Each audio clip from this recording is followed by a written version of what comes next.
Briefing on the midterm elections. I'm Greg Phillips with Duke Communications. The balance of power in Congress remains in question as ballots are still being counted, but what we do know is that the election results nationally appear to be a mixed bag. We have 4 Duke experts with us today to discuss the election results, their implications, and what they tell us about the strength of the electoral process and American democracy in general. With us today is Kerry Haining. He's a professor of political science, professor of African and African American studies, and dean of the social sciences at Duke. Haining researches race and ethnic politics, state and southern politics, and comparative urban politics. Also joining us is Asher Hildebrand. He is an associate professor of the practice at the Stanford School of Public Policy. He's served nearly 15 years in congressional offices and on campaigns, and he was formerly chief of staff to US Representative David Price.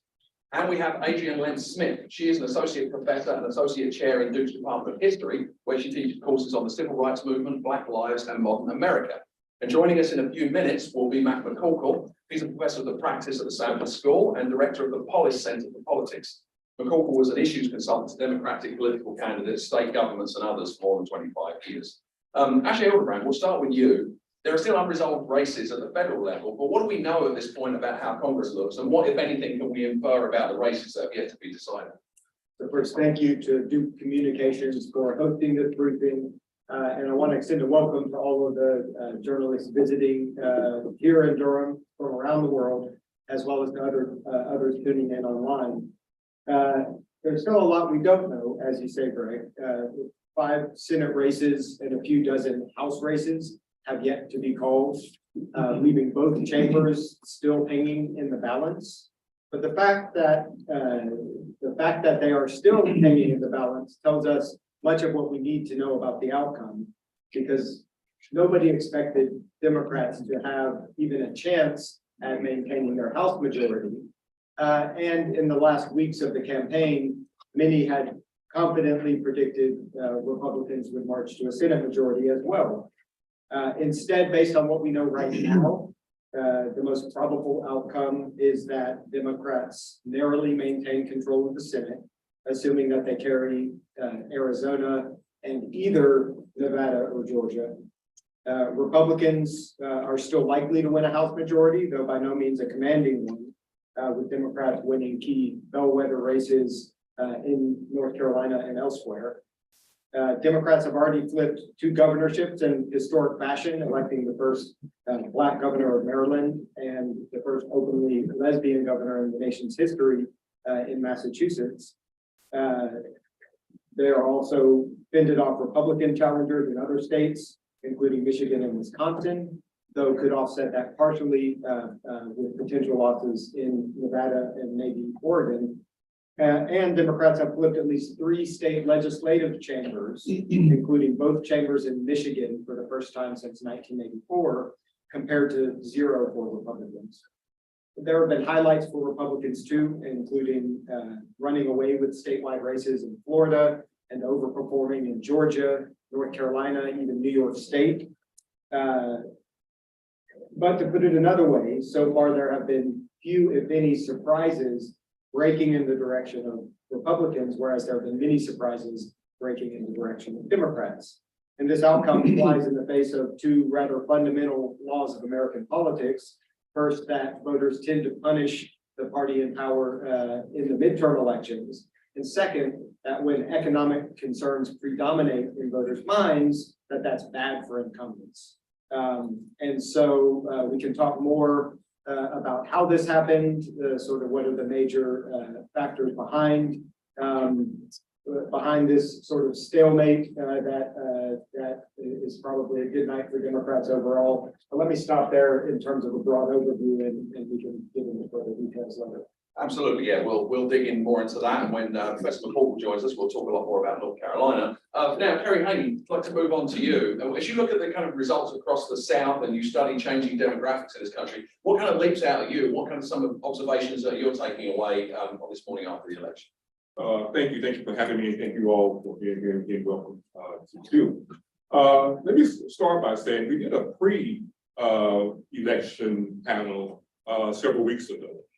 And one of the things that actually my colleagues and I said at that time was this midterm was not going to be a typical midterm election. We're brilliant because the results last night show this is not a typical midterm election. For some of the same reasons that Asher spoke about already, that this so-called red wave that should have happened to some degree, didn't. And that's surprising given historic pattern. The party in power has a disadvantage. We have a bad economy. Things are not going well. People feel things are not going well. But the results last night didn't bear out what the historic patterns would suggest. One of the reasons I think is the case is something that we raised in the pre-election panel, is that the issue of abortion seemed to have mattered in terms of who turned out and for whom they voted once they turned out. You look at Kentucky, there was a sort of a bill that sort of protected abortion rights in a state like Kentucky, a southern conservative state. And that's going to probably what happened in Kansas prior to that. And also in other parts of the country where abortion rights seem to have mattered in this election, that gave some energy to Democratic leaning voters. Another issue I think that showed up in the election last night, that this issue of democracy being at risk.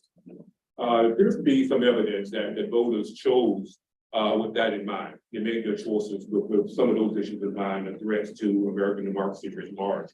So they made the election somewhat different. Those issues, we thought abortion had been put to rest with the Roe decision way back when. It had been the law of the land and widely accepted, but the Dobbs decision made that an issue in this election. One of the things that jumps out to me about the results last night, looking in the South and outside across the country, more broadly, is that we need to be careful when we talk about a gender gap. So we're going to talk about a gender gap in American election. And that is where women tend to be more democratic in their voting than men. That's true in a broad sense. When we look beneath the broad category of women, you see that it's Black women, that the Black women are the advantage for Democratic candidates if there's a gender advantage. It's not women writ large, it's Black women. For example, in the Beasley race last night, I noticed that Beasley won women by 7% of the vote. She outperformed Bud by 7% in women's vote. But if you look at Black women, they were the reason for that. She won Black women 94% to 4%. And Bud actually won white women by 15 percentage points over Beasley. And that's a pattern we see throughout the country, where if there's a gender gap, we need to talk in terms of a race gender gap, race heightened gender gap, and not just a gender gap. There's a race and gender story there, not simply a gender story. And often pundits and observers get it wrong by focusing on women with the exclusion of race. So we need to talk in terms of the intersection of race and gender when we look at outcomes. Another issue that bears watching, and I think my colleagues in political science and public policy who study these things need to take a look at this issue. It seems that race has come up again as a factor for candidates in ways that we thought was beginning to disappear. It's certainly true that white voters are more likely to vote for candidates of color than they were, say, 20, 30, 40 years ago. That's clear. But it may be some limits to how much support white voters are willing to give Black candidates. If you look at the race in Wisconsin, all right, so the Senate race in Wisconsin, the Senate race here in North Carolina with Beasley and Bud, and in Georgia. You see other Democratic candidates performing better among white voters than those Black candidates on the ticket of the same party. Right, Mandela Barnes underperformed what the governor in that race did in Wisconsin. You find that pattern beginning to emerge again. And we thought that was something in the past. So race is a factor in elections in ways that bears watching and some more analysis. And one final point I raised about the election in general is that the polling, there's lots of damn polls out there and varying quality. And it's important for folks in the media, I think, to be careful about how you report on these polls. I mean, some of these polls, maybe Ashley can speak to this. I got the sense that it looked like some of these polls that were being reported were what I would call push polls, right? These things about what's the most important issue. I mean, I want to know how that question was asked when I see a reporting of those things in the news. It's a listing of what, and these things they vary by region, they vary by state, sometimes they vary by region within a state, these issues. But the reporting of some of these polls, I find quite interesting, and that bears some analysis and studying of what these polls mean, how good they are, what questions are being asked, and to whom they're being asked, and not just simply reporting some results of it. Absolutely. Thank you for saying that comprehensive overview. There's lots there that I want to follow up on, including the issue of democracy itself being on the ballot. Professor Len Smith, I'd like to come to you on that. As we know, there were hundreds of candidates across the country running while making the explicit claim that the 2020 election was illegitimate, despite the absence of any credible evidence that passed muster in any court. As you look at the results that we know so far, what does that tell you about the belief in our democracy right now and the health of our democracy, especially in a historical context with the ups and downs that it's had over the last 200 years? Thank you. Hi, y'all, and welcome to Durham.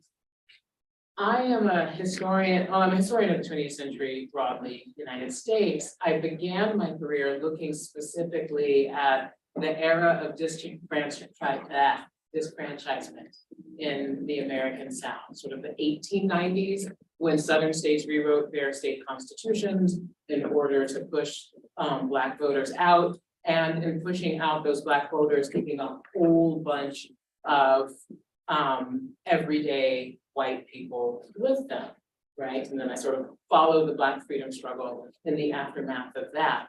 One of the things that's been interesting to me in looking at the rhetoric of the last, let's say, 4 years or so, 5 if we start with Charlottesville, is the revivification of the kind of rhetoric and tactics in the 20 teens that had been used in the 1890s in order to justify disfranchisement in the first place, which is to say that the language of election fraud, of stolen democracies, of needing to defend the integrity of the ballot with violence if necessary, is the language of white paramilitary groups in a changing South, fighting back against an expansion of multiracial democracy in the 19th century, right? Taking new life in the 21st.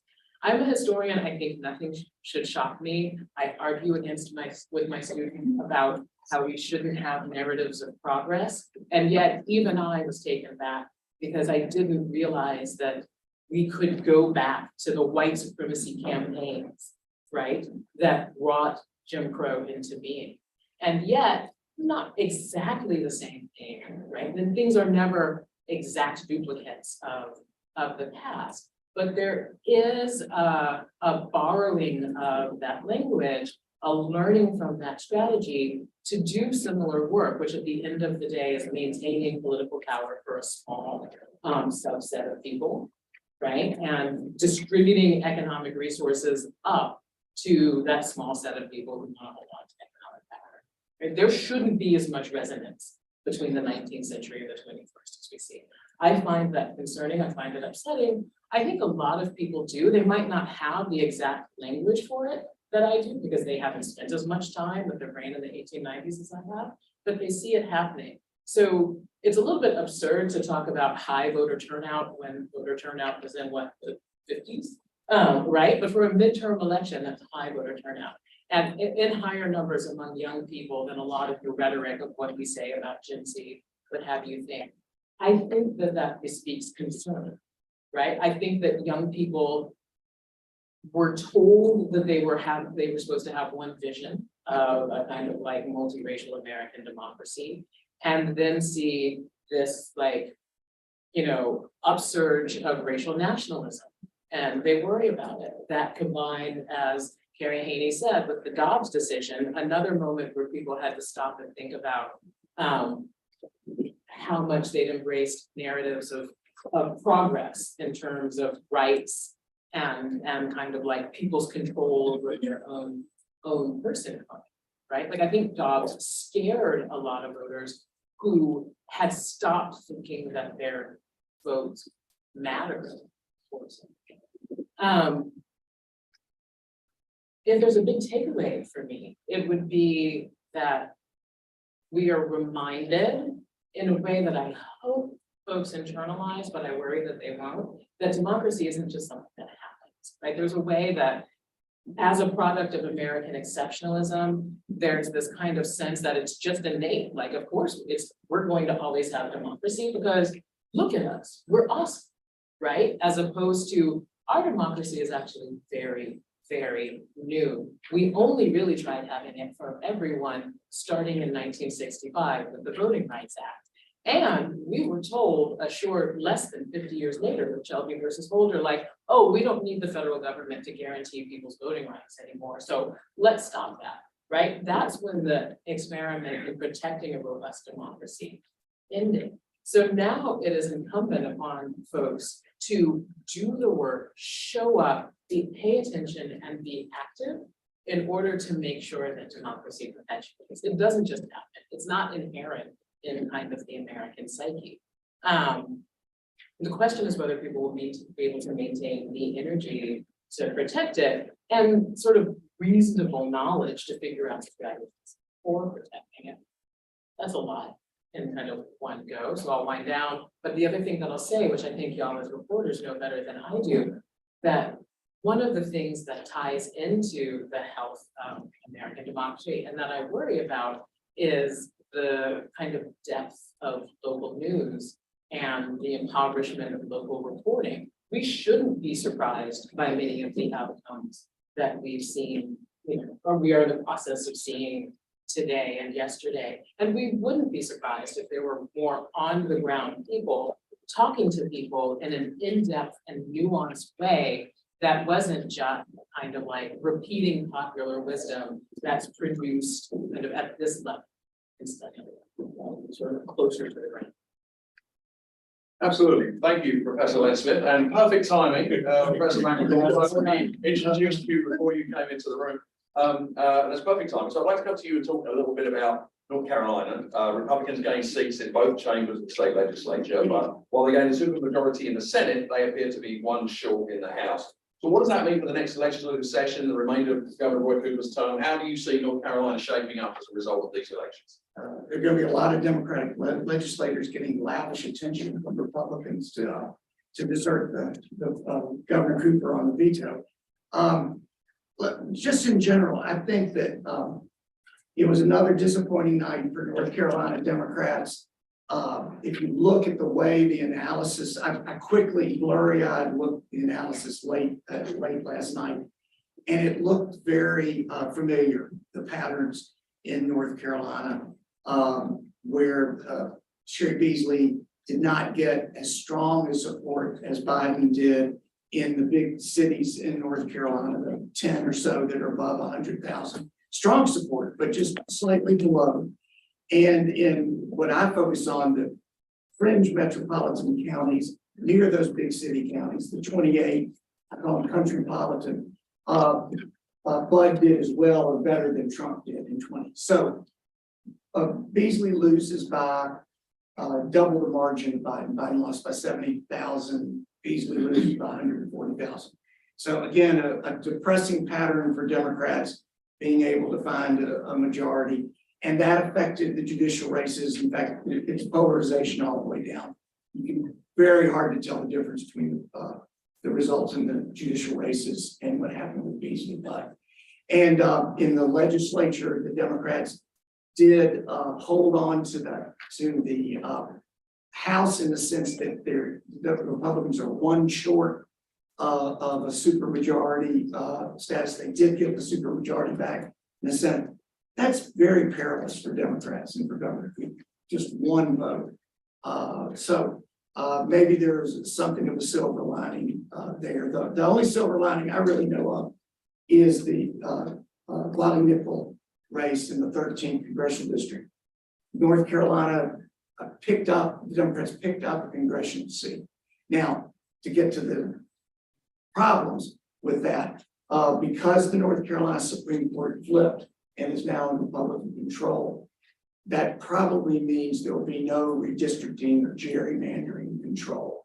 And I think one of the first things you'll see is the Republicans in the legislature move to redraw the congressional districts. And they probably will be able to do that. The federal courts, Supreme Court said we're not fooling with gerrymandering. And now probably the Republican-led state Supreme Court will have that. So that silver lining may go away pretty quick. But it was interesting that Nickel was able to actually pick up a seat. Is that enough? Yes, absolutely. Okay. Thank you. And thank you to all of our panelists for those overviews. We're going to open up to questions now. If you're joining us on Zoom, you can post questions in the Q&A window at any time. And for the benefit of those of you on Zoom, we also have some overseas reporters in the room who are going to be asking questions here. And I see a hand raised, the second row, yeah. I'm trying to from Hong Kong. I would like to ask, in these elections, some important supporters for Trump, which is supported by Trump, has lost in the elections. Did it mean that the Democrats is using safeguarding democracy as one point is a good idea, and on the other hand, if there's with the laws of those Trump supporters will bring damage to the authority to Trump in the Republican Party.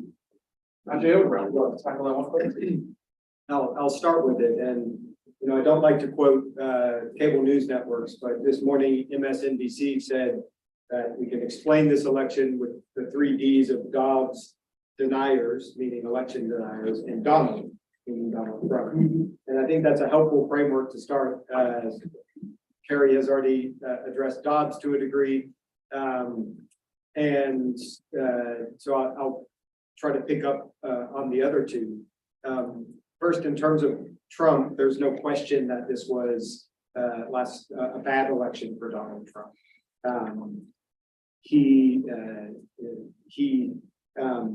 With the possible exception of Kerry Lake in Arizona, the governor's race there, and possibly Herschel Walker in the Senate race in Georgia, every governor and Senate candidate he endorsed in the 6 main presidential battleground states, or 5, maybe it's the 5 main ones, lost, or it looks like they will appear to lose. Now, other candidates he endorsed in other states won, like J.D. Vance in Ohio, for example. But there are also other cases where he endorsed candidates in the primary in states like Maryland in the governor's race, or New Hampshire in the Senate race, where those candidates really tanked, and some Republican chances with them. Right, so he had a bad effect on candidate selection on the Republican side. On the other hand, it appears that he was a motivating factor among Democratic voters, and that his presence kind of looming over the election prevented at least some independent and even Republican voters who had voted Democratic in 2018 and 2020 from coming back into the Republican fold in 2022. One of the more striking findings from the national exit polls that I've seen is that 3 out of 10 voters said that their vote for U.S. House was intended as an expression of opposition to Donald Trump, right? And always take exit polls with a grain of salt, but that was a striking finding to me. And so I think that, combined with Ron DeSantis's very strong showing in the Florida governor's race, is probably going to increase pressure among Republican elites to find another standard bearer in 2024. The question is whether their voters will come, right? So that's Trump. I think a little bit distinct from that is this question of democracy and election denial. And my colleague has already very eloquently talked about the history and the context in which we should interpret that today. There too, while there were certainly candidates around the country who won, who were election deniers who won, in those 5 states that might matter most, the 5 states that flipped from Trump in 2016 to Biden in 2020, it looks like almost in every case, the election denier candidate for governor or secretary of state, which are the 2 key offices, is going to lose, again, with the possible exception of Kerry Lake.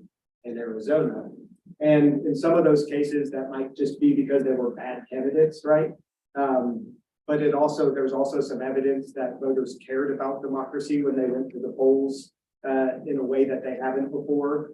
And that President Biden's decision to campaign on the issue, which was very much criticized by many at the time, was actually smart politics, right? And I don't think voters are getting into the sort of mechanical details of election subversion and the specific acts that a Secretary of State might take to subvert democracy. But I think generic appeals to the importance of democracy and the importance of protecting it were effective with voters in a way that many, that the conventional wisdom didn't fully appreciate. If I might add to that quickly, so I look at the issue of democracy and the January 6th issue and the abortion issue has been connected. That I see that voters are responding to extremism. It wasn't so much about abortion. Abortion rights is one thing, but it was the extreme position that Republicans have taken on abortion since in some state legislatures where we have extreme laws being enacted. I think voters may have responded to extremism in the sense of democracy being a threat, rights and freedoms being at risk that we thought were alone, won, and not to be worried about again. So I think the larger issue is extremism, and I think that'll carry over in 2024. I think I would also add a slightly less sunny, not that was sunny, but like a less sunny addendum to that, which is that I don't think that it's something that they're responding to extremism, they're responding to unseemly extremism, right? Yeah. Because there's a way in which we can look at the success of DeSantis or someone like presumably Brian Kemp, or even Greg Abbott, and see use of many of the strategies that we're talking about here, right? Really relying on reducing the number of people participating, right, in the democratic process in order to ensure the victory of themselves and their party, but just doing it in a way that works within the rules instead of blowing those rules up, not having a conversation about whether the rules were just or appropriate or fair, right? So, and to quote or to sort of cite The Wire, every academic's favorite TV show, right? It's the difference between Avon Barksdale, who is immoral, and his successor Marlowe, who is amoral. The amorality is terrible.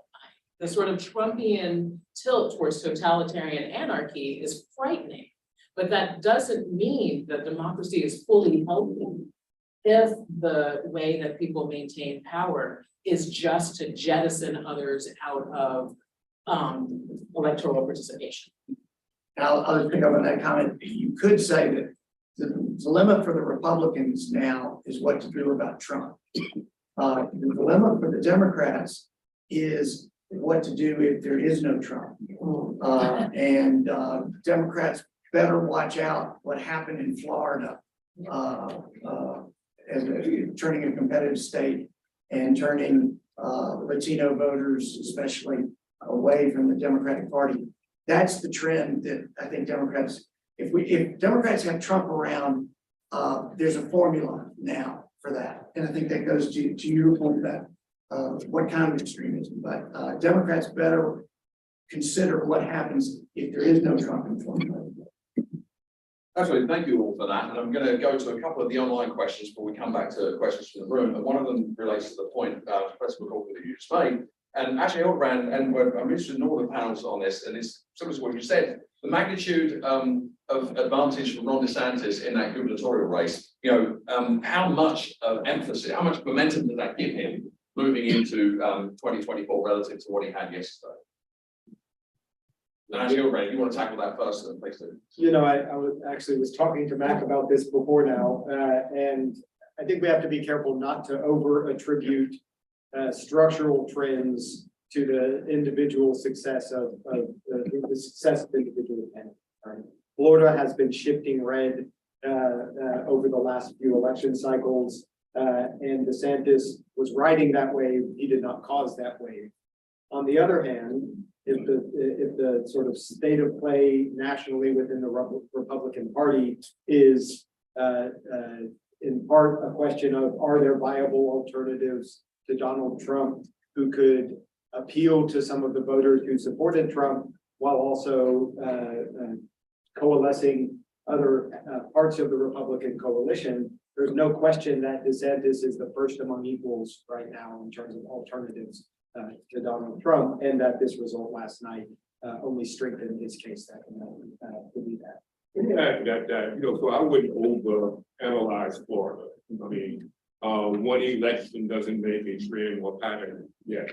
The trend is certainly there, as Ashley pointed out, the state trend is red. The Latino vote, let's not just read back on that. The Florida Latino vote is a very diverse vote. Latino vote is really diverse everywhere. Right. And really what Latinos are talking about. I mean, there was a lot made going into the election about what would happen on the border of Texas. And I saw polls that had all of the Republicans, I think they were all women candidates on border congressional districts, U.S. House districts, women, and they all lost. Right. And so there was this whole alleged wave of Latino voters in Texas moving to the Republican Party. Certainly the Republican Party has inroads into the Latino vote, but it wasn't the flip and the switch that many had suggested it might be, and I would suggest that's similar in Florida. There were some local things in Florida that have to say, he ran a very good campaign, number one. He ran a brilliant campaign for Florida. There have been massive demographic change, people moving into Florida, helped his case. He had a hurricane that he managed well, a disaster that he managed well.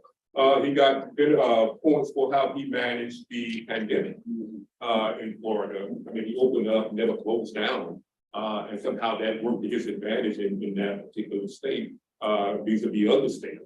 And so I think Florida is somewhat of an outlier and wouldn't make too much out of the results last night, other than the point that Donald Trump maybe will over be standing there in 2024. Sure, thank you. Professor McCall, we had another couple of state questions I wanted to address to you. Were the Republican gains in North Carolina great in the judiciary and in the legislature, greater or less than they expected? And do you think that it means we'll see more bipartisan compromise or less in the state? Well, the judicial gains were everything the Republicans wanted. They won every race again, almost by the same margin throughout. So the judiciary is now a Republican institution, clearly in North Carolina. In terms of the legislature, I guess you'd say the Republicans fell short. The problem for the Democrats is the Democrats are on the defensive in the legislature. There was no real talk of expanding, getting closer to, over getting its own majority. Democrats are reduced to trying to stop a supermajority from happening again. So I think it's probably a good night for Republicans. They got most of what they wanted. I'm sure they would love to find one more vote, but they will be hunting for that vote in the state house. Sure. And they find it. So. Professor Lance-Smith, I wanted to follow up on the point you have made about the obviously extremely worrying resurgence of white supremacy since the election of Donald Trump in 2016. Do you have any optimism or any sense from the results that what we saw yesterday might dampen that? That it might be more of a return to more of an underground threat that it's always been? Or do you think that in any way the emboldenment over the last decade of the white supremacy movement in the US kind of suffered a setback last night, or do you think that's overly optimistic? Well, with the caveat that historians are really uncomfortable predicting things, we love hindsight much more than we love foresight. I don't anticipate a strong dampening of that emboldenment, right? Like I am heartened by the amount of concern and reaction and response to that boldness. But I don't see a lot of shame, rethinking, or sense that people need to be overt on the folks who have sort of re-embraced and like loudly articulated white supremacy or racial nationalism. And I think it's important to note that part of that is because it's not simply kind of like the networks of this racial nationalism, or sort of intense racial nationalism, aren't simply American and don't stop at American borders. That we're looking at the American expression or vernacular expression of a larger global phenomenon, right? And so if white supremacist or, you know, whatever we want to call them, the racialized right is connecting with folks in Hungary or folks in Russia or what have you, and they're feeding one another kind of sense of entitlement and injury, then that can just kind of develop an energy and an intensity that we on the ground who would like to respond to it are going to be hard pressed to tamp down. Absolutely. I think the wild card for the Republicans, though, is the issue of DeSantis versus Trump and what Trump decides to do between now and 2024, which is probably the strongest hope that Democrats have. But I would think you would see now an intense war that Trump will try to engage with DeSantis and maybe screw up some of the plans that otherwise Democrats might not be able to stop. So maybe that is just throw out the wild card factor of Trump versus DeSantis. Might be important to watch. Absolutely, thanks to you both. Professor Haney, a North Carolina related question I'd like to direct to you. And we have somebody that points out that the only Hispanic legislator, Ricky Hurtado, lost his race, and it doesn't appear that any other Hispanic candidates won in the state. Do you have any insight as to why Hispanic candidates failed quite badly in order to change demographics? I mean, those of that race in particular why but so demographics are not destined, right? You can have change in demographics, and we see that throughout the country. But one of the things that surprised me most is the one who watches these races is that the lack of effort on the part of both parties to mobilize that folks, recruit, mobilize, and turn out to vote. You know, so Latinos have always been sort of careful to pick and go Republican. They can be close to conservative over a lot of issues that Republicans favor. But no one until recently, right, made an effort to go out and mobilize the voters. So part of the issue is assuming that those voters will turn out for you and not asking for the vote or not working hard to get the vote. So that's part of the issue with these demographics. The demographics are not yesterday. It takes good old fashioned campaigning and mobilizing those supporters to come out on election day. I would just add briefly, you know, Ricky Hurtado ran a very impressive and spirited campaign 2 years ago, went door to door, was helping people with concerns during COVID, really set a model for a lot of organizing in the state. And that made him a pretty big target when redistricting came around. And so they made his district more Republican. He put up a good fight, but couldn't quite finish this one. I think another, in addition to Professor Haney's very good points, another simple answer to the question is just that we need more Latinx and Hispanic candidates, right? There's not been enough of an effort to bring this major, rapidly growing population in North Carolina into the political fold and candidate recruitment by both parties. And so it's not simply that Latinx candidates are failing or falling short, it's that we need more of them, right, to have a larger sample size. And those voters, right, they're about usually around 3 or 4% of the electorate, not anywhere near where their population in North Carolina. And at some point that's going to change, but right now it's still low. Thank you all very much. We've got a bunch of hands up in the room. Would you like to go and ask a question? Republicans were expecting some that way in this speech, and some had not said that they didn't get that. And also Democrats are seem to be outperforming in these elections. So what are those requirements? Well, the Republican, I'll let everybody else, I'll just make this comment. In recent memory, the Republican performance last night was the most epic example I can think of snatching defeat from the jaws of victory that I have seen. It's almost inexplicable that the Republicans did not do better, except for maybe one word, Trump. And Trumpist extremism. It really is amazing in terms of, if you look at recent American political history. I'll let everybody else comment. So. Just very briefly, I do think that the 3 Ds, Dobbs, deniers, Donald gives us a pretty good start to answering that question. One other factor we might mention, which Kerry alluded to, which he alluded earlier, is that In the closing weeks of the campaign, the polls were probably overstating Republican support. And that's why, that doesn't explain the outcome, but it explains why we were so surprised by it. In recent cycles, we've seen polls systematically biased towards Democrats. And in this case, it looks like the polls were overcorrected, maybe a little bit, about a point in favor of Republicans. But beyond that, you also saw what appears to be a pretty concerted effort by Republicans to flood the zone by releasing a lot of polls that showed Republicans favored in an effort to influence the polling averages, which are now used by many observers, and to influence the media narrative. And that effort seemed to pay off. The media narrative coming into the election was Republicans are going to march to victory. There will be a red wave or even a red tsunami, right? But that narrative was disconnected from the reality on the ground in many states, which had a lot of Democratic voters with great intensity and enthusiasm, in part because of the Dobbs decision, and which had a lot of independent and some Republican voters. Maybe they weren't fans of Joe Biden, but they were willing to hold their nose and vote for Democrats for Senate or governor because they thought that was better than the alternative. Good, thank you. We've got a question at the end there. Yeah. Thank you very much. This is Shaukat Baracha coming over from Pakistan, sir.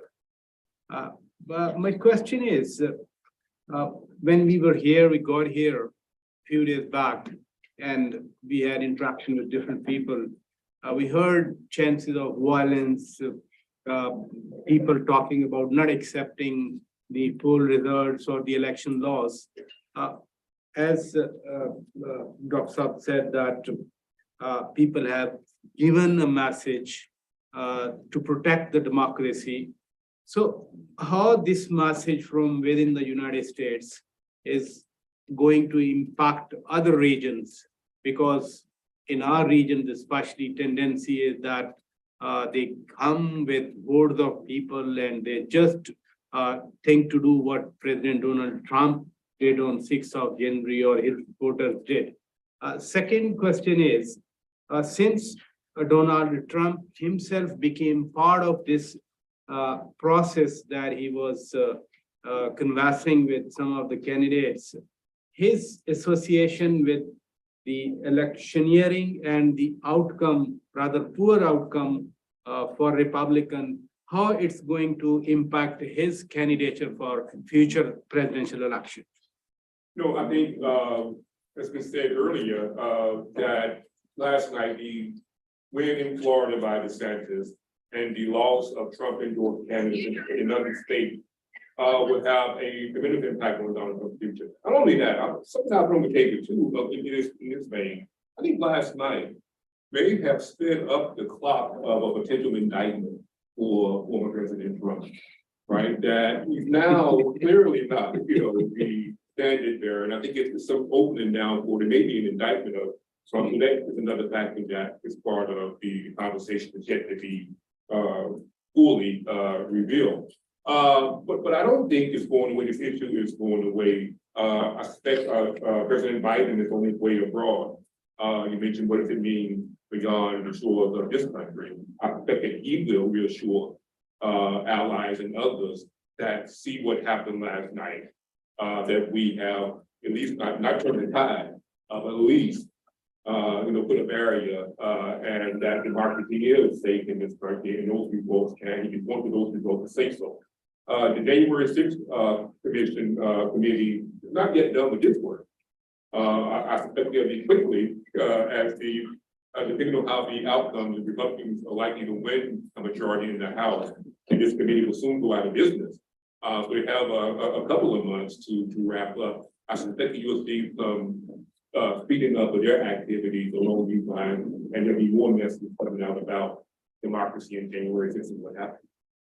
I mean, to put a fine on it, I would also just say, there may be an end of Trump, but there won't be an end of Trumpism, right? No matter what sort of comes out of this. And then also we can talk about political violence in terms of mob violence, or we can talk about it also in terms of individualized violence. And let us not forget that we're still days out from a man inspired again by this rhetoric, attacking Nancy Pelosi's husband in an attempt to get to Nancy Pelosi. Like that is still just floating around and not precisely routine, but more common than I think we would have been able to imagine it several years ago, is again, a lasting point. And I was just one ironic good note to some of these split decisions in states is that the election deniers have a problem. For instance, Bo Hines in the 13th congressional district might have been the Republican who lost. You might have thought of him as a classic one who would be election denier. But since Ted Budd and lots of other Republicans won in the state, he really can't mount an argument against the election results. Same way with, for instance, if Herschel Walker loses in Georgia, since Brian Kemp, the Republican, won going away, and the Republicans control the process in Georgia, it's going to be hard for Herschel Walker to deny elections. Now, where we might see this still blow up is in Arizona, for instance. It may be in Pennsylvania, where Republicans lost throughout. But when you see these split tickets, that's a nice little ironic light note. So it assumed logical consistency. Well, something to add to that, we had an online question about Arizona and the fact that Carrie Lake, win or lose, is already seizing on malfunctioning voting machines as evidence of fraud. Do we think that that will give fresh oxygen to those kind of allegations that people have tried to make fraudulently over the last couple of years? Or do you think these split results in these other states will stop Republicans across the board from supporting the notion of illegitimate elections? Just briefly, I think that Professor Lynn-Smith's point, that claim does not depend on fresh oxygen, right? It's a pretty evergreen claim among those who seek to use it to their advantage and in the service of their power, that depends neither on logic nor evidence. So in that sense, it's not going to go away.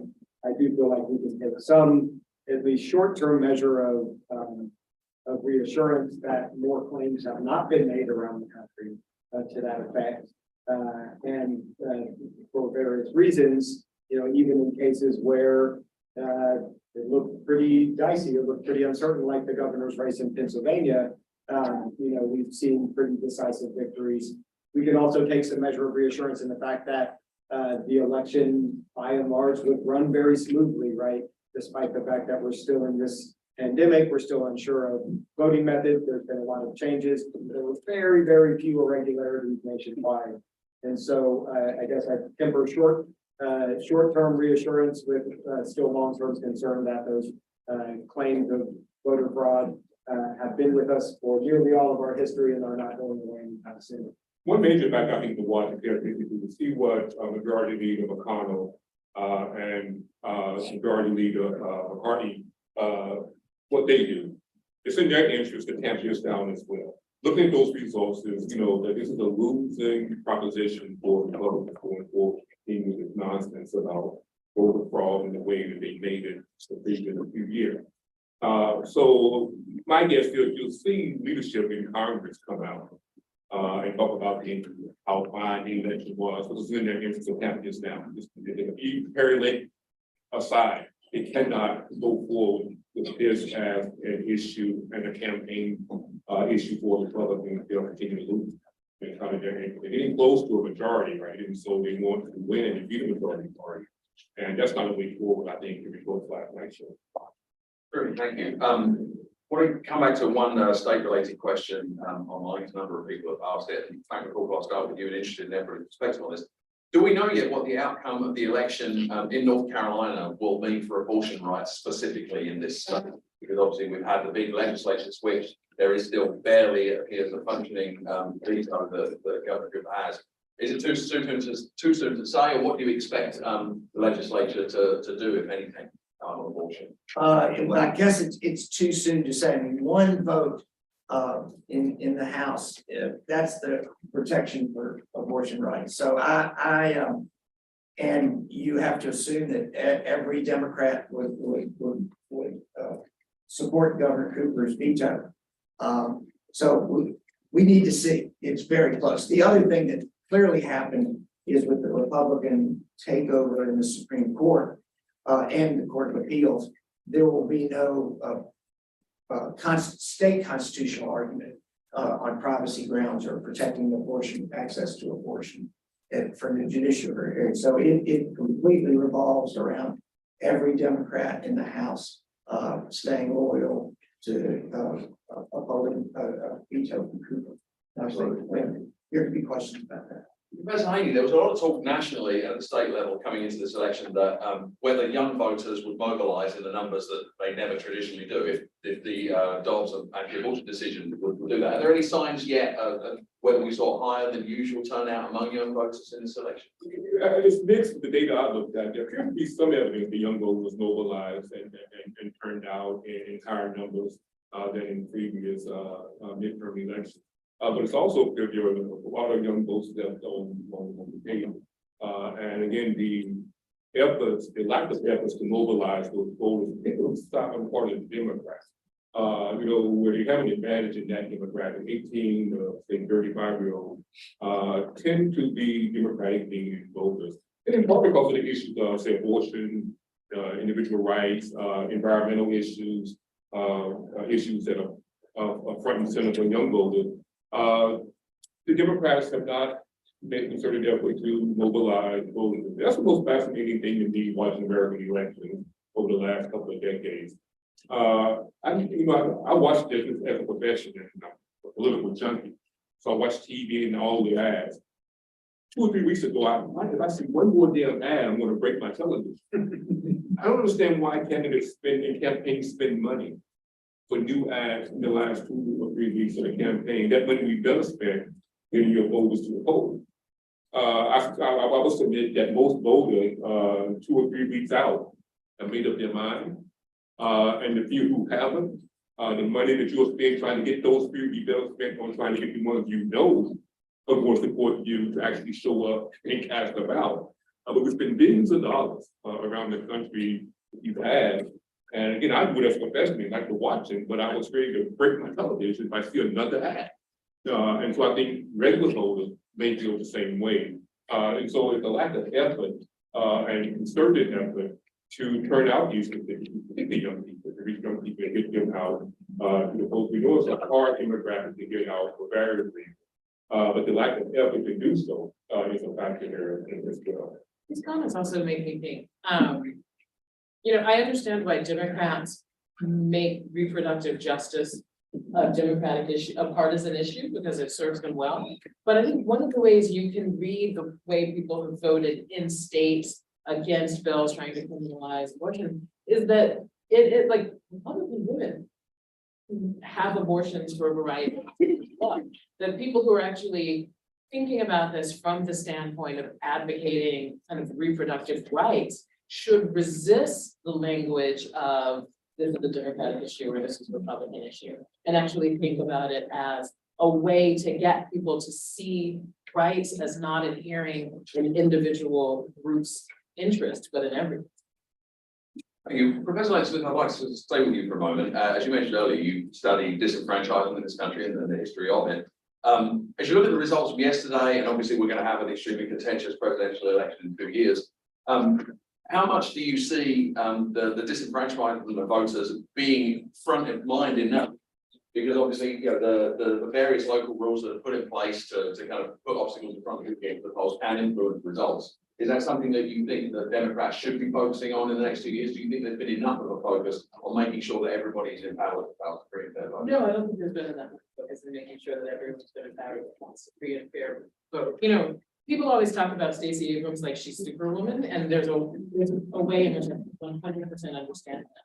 But actually, what Stacey Abrams is an heir to the civil rights era organizers who went into getting people to think of visions of freedom and liberation through voter registration and voter education, but that was kind of on the path to a bigger goal, right? Like that was the most beautiful thing of the civil rights movement, the Student Nonviolent Coordinating Commission, SNCC, and sort of influenced by the sort of wonderful democratic strategist Ella Baker, right? Like Stacey Abrams is building on a tradition that brought dramatic change to American democracy and to some extent to the Democratic Party. And then national leadership within the Democratic Party. I mean, LBJ was resisting that even in the midst of it, because he was such a good manipulator of the Senate. But they didn't learn the lesson of spade work and grassroots organizing. And every time it pays dividends, even the Democratic leadership acts shocked by it and takes the wrong takeaway, right? So Obama did the same thing in 2008, and their response was, let's go find some charismatic Black people. Sure, I love charismatic Black people.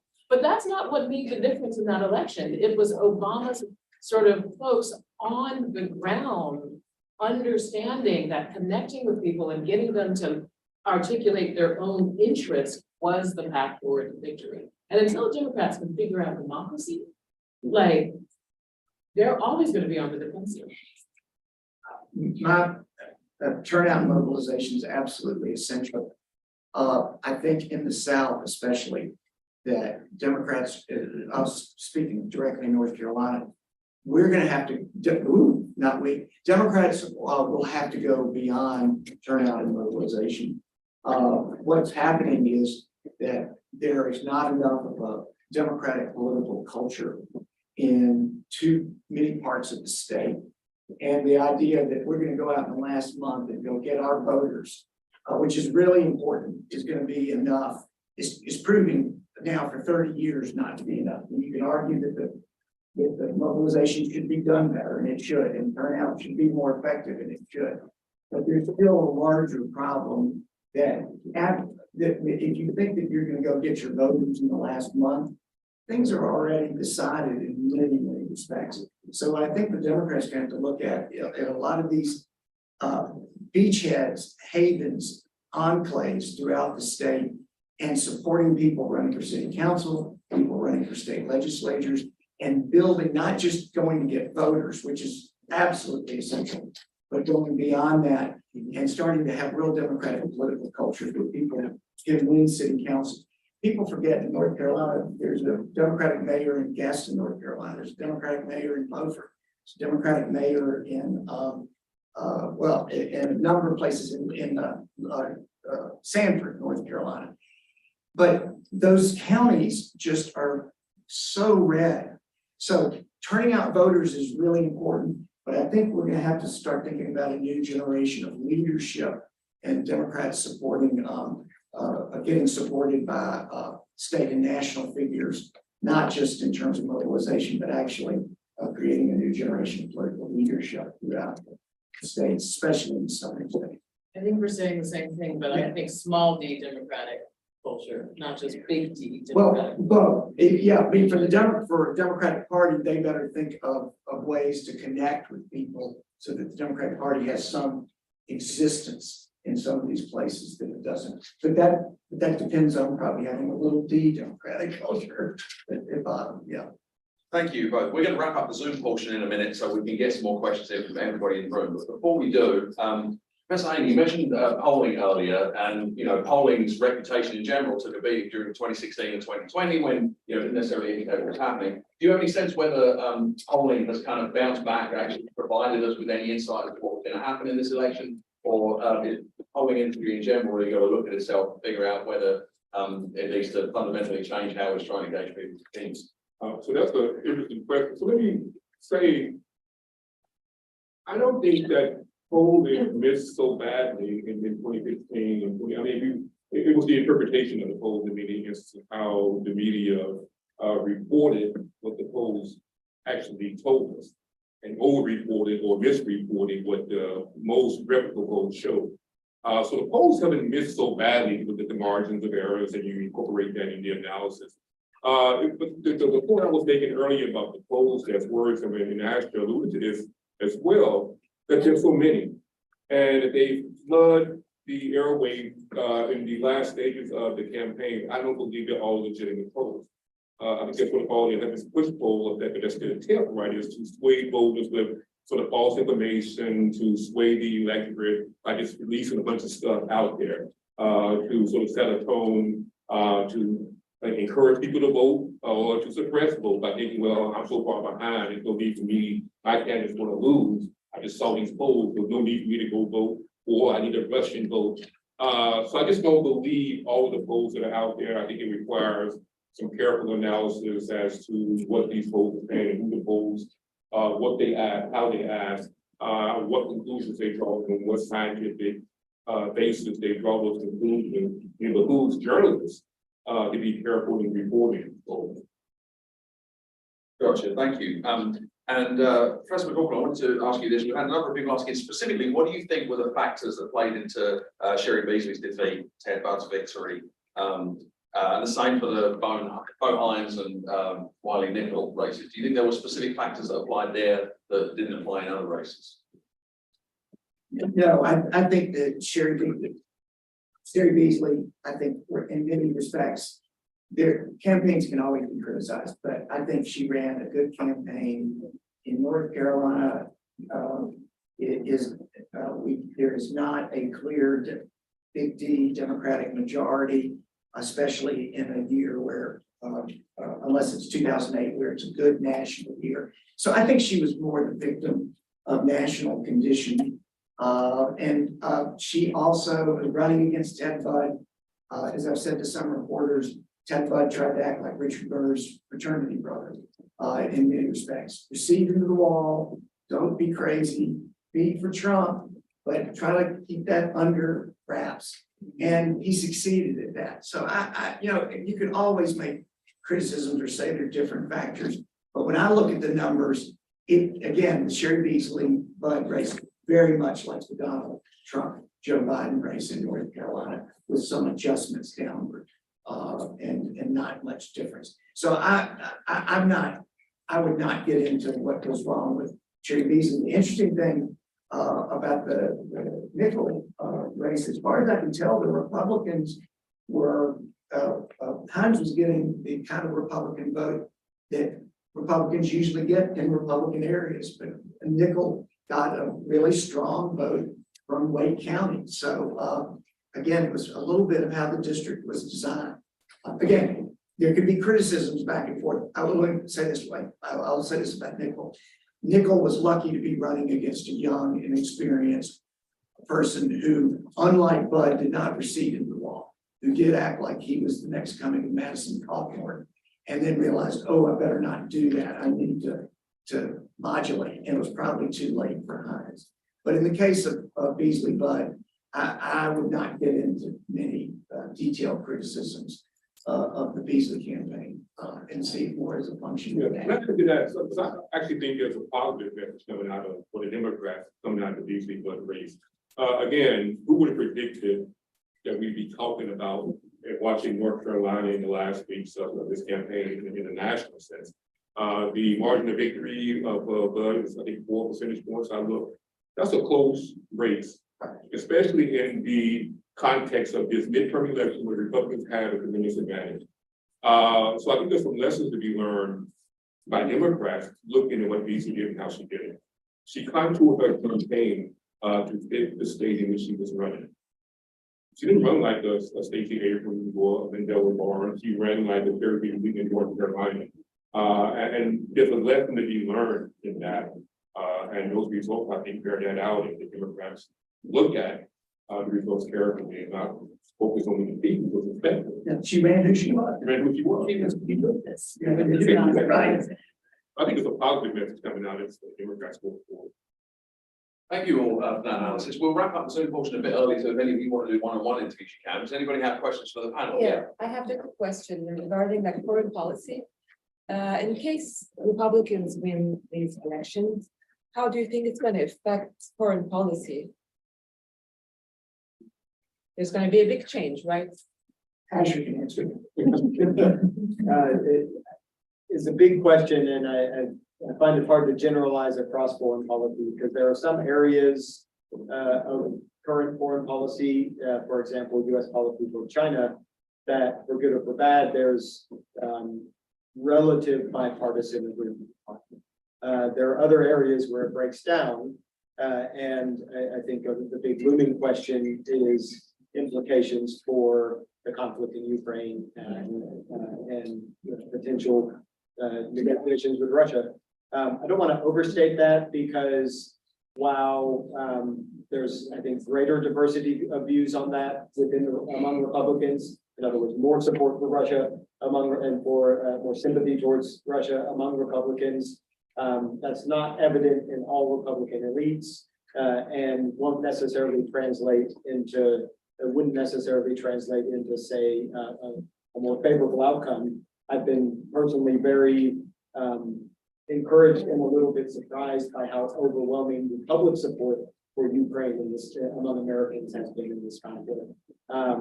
But I do think, and I think that the facts on the ground could determine that one. I called this morning Russia withdrawing from key positions, and so if the conflict starts turning in different ways, that could impact. But I think that's the one area where you could see some divisions with Republicans favoring What more about Iran as well? accommodating position.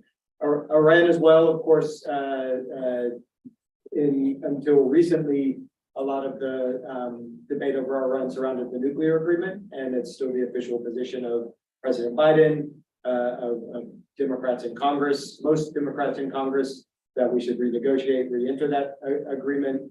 A Republican majority in the House will complicate that.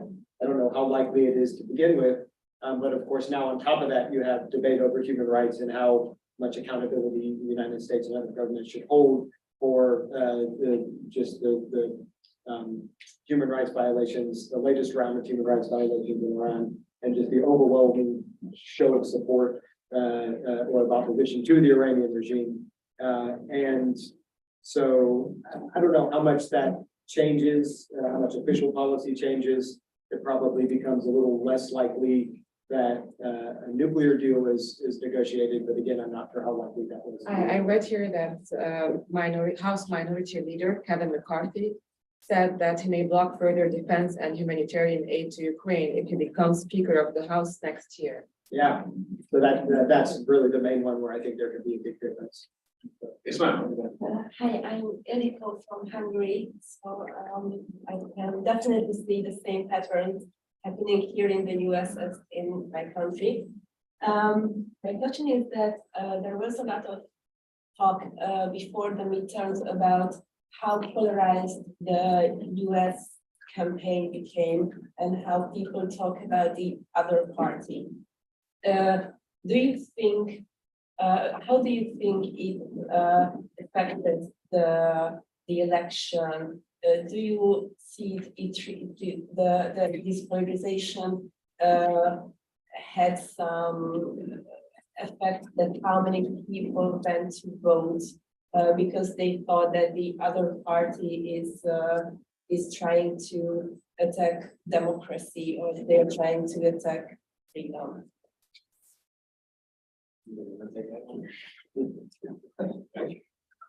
I can add. But Yeah, well, the polarization and what people Carrie and his colleague might refer to as negative polarization is alive and well, and certainly in North Carolina politics, where you're having races, the top of the ticket really determines what's happening at the bottom of the race. The one contrast is with some of these states where you had candidates who were so extreme in people's viewpoint that split ticket voting did really matter, which maybe is refreshing to a lot of people. But it's only important because they're so few and so precious that they make a difference. So, I'll let others speak about more than North Carolina, but North Carolina and polarization definitely alive and well. Yeah, so what, just to do some speculation on my part, on what basis is there polarization, right? If it's over policy, that's one thing, and then we polarize over stances on policy. But since the Trump election in the previous, 4, 5, 6 years, there's been a polarization about just, what's right and wrong, what's true and not true, right? That may dissipate, given, the election of last night results. And I think as we move farther and farther away from the Trump year, that you might see that type of polarization or sort of common sense, whether there was fraud in the election, Trump election. I think voters will gravitate back towards a more normal polarization, if that makes sense. And that's just a feeling that I have, right? That the polarization, the basis of it, has shifted over time. And we're in a place now where it's sort of unrecognizable, invisible, as a social scientist trying to understand it. Sort of like black and white, night and day, and makes no sense to any of us. I mean, so I'm, historian is somewhere between the social sciences and the humanities, which means I spend a lot of time thinking about language. And I'm not even remotely satisfied with the language of polarization to describe the kinds of disagreement that we see right now, right? Polarization implies two equal and opposite sides where the validity probably lies exactly in the middle. But we know if we look at kind of places across other countries beyond America, or if we look at America in different moments, you compare the American political spectrum in 1912, or even 1948, or possibly 64, I don't know, but I think 12 and 48, because there were elections with multiple parties, to now. But there's not, like, America doesn't have a vibrant left in the way that it used to, or in the way that other countries do. So when you talk about a far right, but you have a center left, right? Where's the middle? You know what I mean, right? And so I don't know that I'm helping your question. I'm just doing what academics do, which is to complicate it. But I wish that we wouldn't fall into the same shorthand that we always use, assuming that the meaning behind it is robust. Yes, sir. Thank you. I've listened a lot and had the Republican as well, the Democrat music. I mean, where the people located in all this debate about election? Because I've not had you talk about the people that won by making this decision, and this is going to help America. And secondly, we've been talking about Trump, that this could be the Waterloo for Trump. But Biden is pretty old. And if he was in Africa, we would be saying that Africans are electing Jagorians, old people, and stuff like that. But you seem to be supporting Trump. I mean, they seem to be Biden election. How far is his age going to affect you in 2024? And Trump is no spring chicken himself. Yes. So I will say, I think we've been focusing on the candidate, but we've been talking about the people, right? Because one reason this election is not a typical midterm election is because of the people who actually showed up and voted. So it's the people who've spoken, and we're trying to make some sense out of what they said in the context of a large set of patterns that we historically see. So we have been talking about the people indirectly, because what we're talking about is exactly what the people did, and what the polls suggested something different. Pundits and talking heads suggested something different. The people actually spoke last night, and we're trying to make sense out of exactly what they said. And for Biden, so Biden's older, but I suspect, and I think if you look at the outcome of the elections last night, he went out in some key states. I think he, called candidates in those states. I think he, given who he is and given all the statesman status, was a benefit to the Democratic Party in 2020. I don't know who else could have won, other than someone like Biden, who was stable. What you see is what you get, and you know what you're getting, because it's always been Joe. That may be the case in 2024, depending on what happens on the Republican side, which I suspect is going to be a bloodbath, like one we haven't seen before, if it's DeSantis and Trump vying for the nomination. And that may create so much turmoil that the country may want steady Joe again to come and just calm. There's been a lot of turmoil and people want calm and retired. And so that may benefit someone who's an elder statesman like Joe Biden. Having said that, I don't think he's running.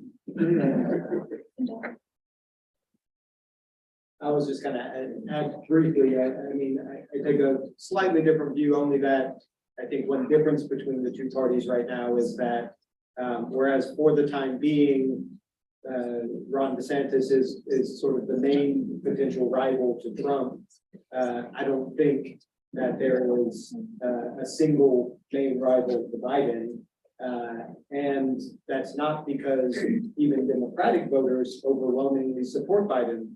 In exit polls yesterday and in previous polls, a majority of Democrats think that Biden should not run again, in part because of his age. On the other hand, if you look at how Biden won the presidency in 2020, by winning Sunbelt states like Arizona and Georgia, but also winning just enough of the so-called Rust Belt states, putting Michigan and Wisconsin, and Pennsylvania back in the Democratic column. A lot of Democrats look around the field and say, is there anybody else who could assemble that same coalition that Biden could? And you never know until you're there, right? Many would say, yes, there is, and they could name the names of who those people would be.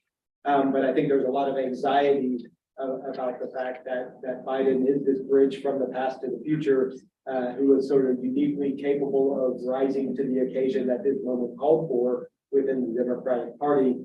And there's a lot of anxiety about who else could do that if Biden's not in the scene. And I would just ask this question about kind of where are the people in this conversation? And I think the conversation that Mac and I were having about sort of, in my case, small d Democratic political culture, and my invoking the example of Smith and that kind of like on the ground grassroots organizing, that the people haven't won just because someone got elected, right? The people have won when they are able to participate in the electoral process in such a way that they can articulate needs and have them heard and responded to, right? So the electing is only part of it. It's the whole sort of kit and caboodle. It's getting folks to engage in the debate. It's getting folks to envision like the leaders, encouraging others to run or run themselves. So when I talk about yesterday's election and sort of think about it, I'm not necessarily thinking about any one moment. I'm thinking about yesterday's election as part of a broader kind of a process of encouraging folks on the ground to find their voice. So it's kind of like, how do you think about the interplay between high politics and social movements, and how social movements can interact with political structures to produce change, always with people as the agents, right? Sort of people's agency shaping structure. What on earth happens in 2024, Lord? That's for somebody else to talk about.